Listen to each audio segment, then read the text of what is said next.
Hi students, I am Prashant B. Chandran, Assistant Professor, Automobile Engineering Department, SNIT Adoor. Welcome to my new video.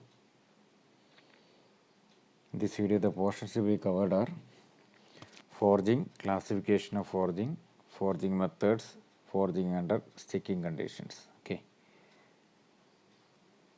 First of all, forging.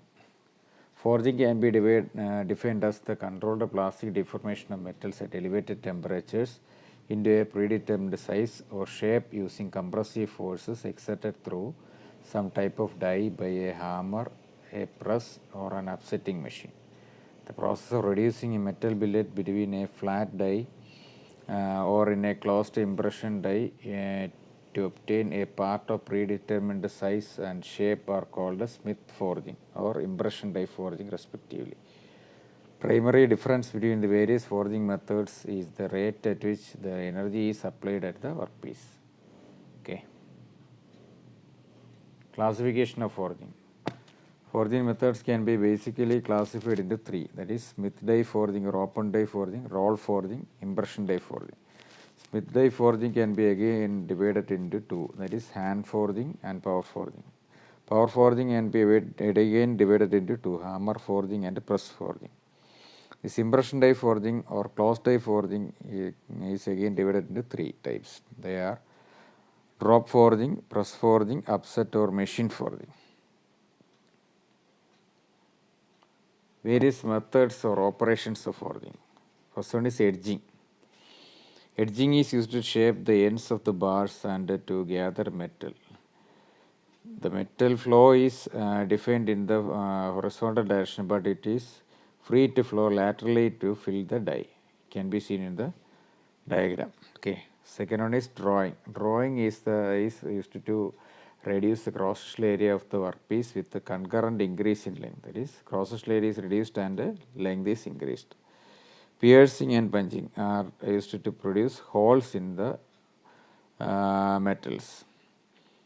That is, in piercing, actually in punching, a hole is to be produced, and in piercing, there is no removal of metal. Okay, that is a difference.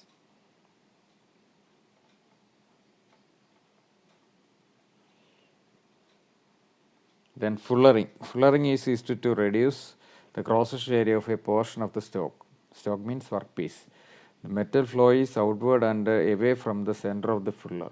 That is, forging of connecting rod for an internal combustion engine is the best example for this. Okay.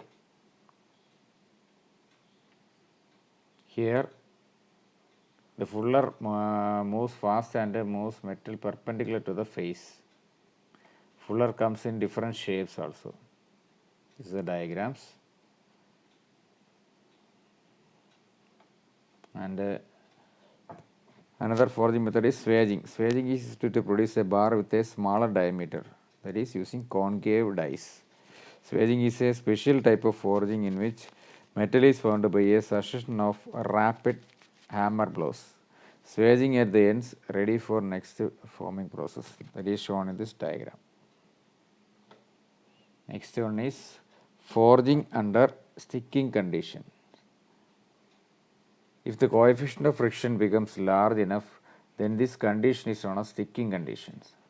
Sticking in metal workpiece, that is also called as sticking friction, is the tendency for the two surfaces in relative motion to adhere to each other rather than slide.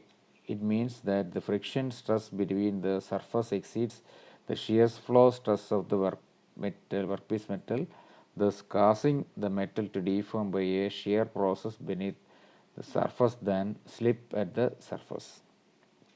Sticking does not necessarily mean adhesion at the interface. It reflects the fact that relative to the flattened surfaces, the material does not move. Sticking friction at the work die interface is a severe condition of friction. Okay.